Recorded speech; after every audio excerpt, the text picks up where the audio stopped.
নবী মুহাম্মদ রাসূলুল্লাহ সাল্লাল্লাহু আলাইহি ওয়াসাল্লাম বলেন, আসমান বানাইলেন যে আল্লাহ, জমিন বানাইলেন যে আল্লাহ, সমস্ত পশু পাখি সব কিছু বানাইলেন আল্লাহ। দেখো তোমার চোখের সামনে কত সুন্দর সুন্দর ফুল সব তৈরি করলেন আল্লাহ। এবং ফল দেখতে আসো, আম, কাঁঠাল, জাম, পেয়ারা, অনেক রকমের ফল দেখা যাচ্ছে। সমস্ত ফল তৈরি করলেন আল্লাহ। এত কিছু তৈরি করলেন আল্লাহ। সমস্ত জীব জানোয়ারকে সৃষ্টি করলেন আল্লাহ। কোনো জায়গাতে কোনো জীবের বিষয়ে আল্লাহ রাব্বুল আলামিন বললেন না যে সুন্দর করে বানাইছি। কিন্তু মানুষের ব্যাপারে বলতে গিয়ে আল্লাহ চারবার কসম কাটলেন। প্রথম কসমটা কাটেছেন বিসমিল্লাহির রহমানির রহিম,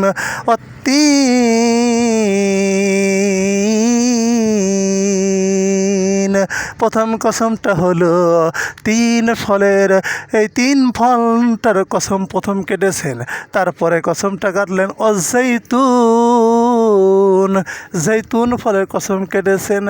অতুরি সিনিন, সিনাই পর্বতের কসম কেটেছেন। এবং 4 নম্বরে কসম কেটেছেন ওয়াহাদাল বালাদিল আমিন, এবং পবিত্র নগরী মক্কা নগরীর কসম কেটেছেন। এইভাবে চারবার কসম কেটে সর্বশেষ বললেন লাকাদ খালাকনাল ইনসানা ফি আহসানি তাকওয়িম। ও বান্দারে, তোমাদেরকে সৃষ্টি করেছি সর্বোত্তম, সবচাইতে সুন্দর করে আমি সুন্দরভাবে তোমাকে তৈরি করেছি। বন্ধু, প্রত্যেকটা সৃষ্টির পিছনে একটা উদ্দেশ্য থাকে। আমাদের মানুষকে সৃষ্টি করেছেন আল্লাহ রাব্বুল আলামিন। কি উদ্দেশ্য ছাড়া? অবশ্যই উদ্দেশ্য ছিল আল্লাহ রাব্বুল আলামিন। উদ্দেশ্য হলো তার ইবাদত করা।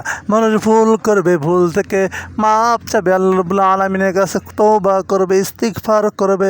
এইভাবে আল্লাহ রাব্বুল আলামিনের কাছে মাপ চেয়ে ওই খারাপ পথ থেকে ফিরে আসবে। এইভাবে যেই ইবাদতগুলো করা হবে, সম্পূর্ণ ইবাদতের উদ্দেশ্যই মহান আল্লাহ রাব্বুল আলামিনের ছিল। কিন্তু আমরা সেই পথ থেকে ফিরে এসে খালি গুনাহের কাজগুলো করতে আসি। সম্পূর্ণ